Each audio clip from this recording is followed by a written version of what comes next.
ORIIRE abduction fallout. Oyo Obas hailed Tinubu rescue efforts. Makinde ordered judicial probe. The aftermath of the Oriire school abduction continues to attract official reactions, with the Oyo State Council of Obas and Traditional Rulers paying a thank-you visit to President Bola Tinubu over the rescue of the abducted pupils and teachers. At the same time, Governor Seyi Makinde has constituted a Judicial Commission of Inquiry to investigate the circumstances surrounding the incident.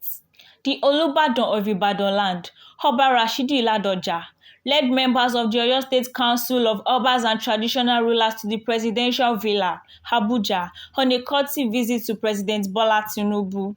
While speaking on behalf of the traditional rulers, Oba Ladoja commended the federal government for what he described as the successful rescue of pupils and teachers abducted from schools in the Oriire Local Government Area. The monarch praised the federal government's refusal to negotiate with kidnappers or pay ransom, describing the approach as a demonstration of decisive leadership.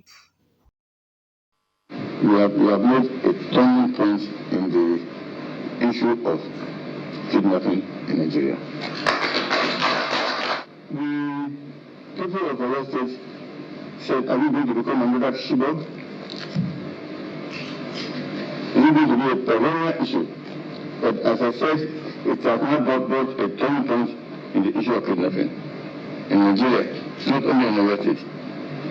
Because people now know that we now have a president who will not negotiate from the position of weakness with any kidnapper. So thank you very much for your attention. We are really very grateful. He also appealed to the president to sustain security operations in the forest linking Oyo and Niger states to prevent criminal groups from returning. And let me also advise on behalf of the colleagues that you should not please abandon that forest. You have been able to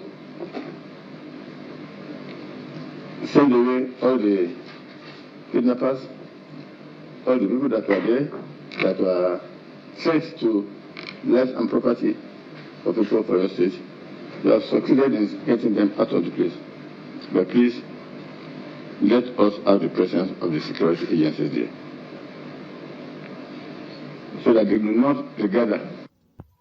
President Tinubu, in his response, maintained that the victims regained their freedom through intelligence-led operations without the payment of ransom.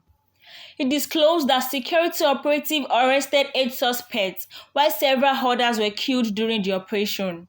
We will give them a geographical and numerical answer to the challenges. We are now moving to 12 divisions to shorten the response time, to give, that response time the teeth that is needed for us to defeat terrorism and banditry. We refuse to negotiate for ransom, for negotiate. And we said, no deal. We are not going to negotiate with criminals. They committed murder. And we were ready to finish with their families and members of their own communities too. Meanwhile, the Oyo State government has announced the constitution of a Judicial Commission of Inquiry to investigate the Oriire school abduction. Commissioner for Information and Civic Orientation, Dr. Oyelade, says the panel will examine the circumstances that led to the attack, assess the response of relevant authorities, identify possible lapses, and recommend measures to prevent a recurrence. The commission is also expected to propose strategies for strengthening security around schools and vulnerable communities across the states. The twin developments underscore renewed efforts by both the federal and Oyo State government to address the security concern exposed by the Oriire abduction, while seeking lasting measures to protect schools and restore public confidence. Afolabi Deborah, Rulers World Television.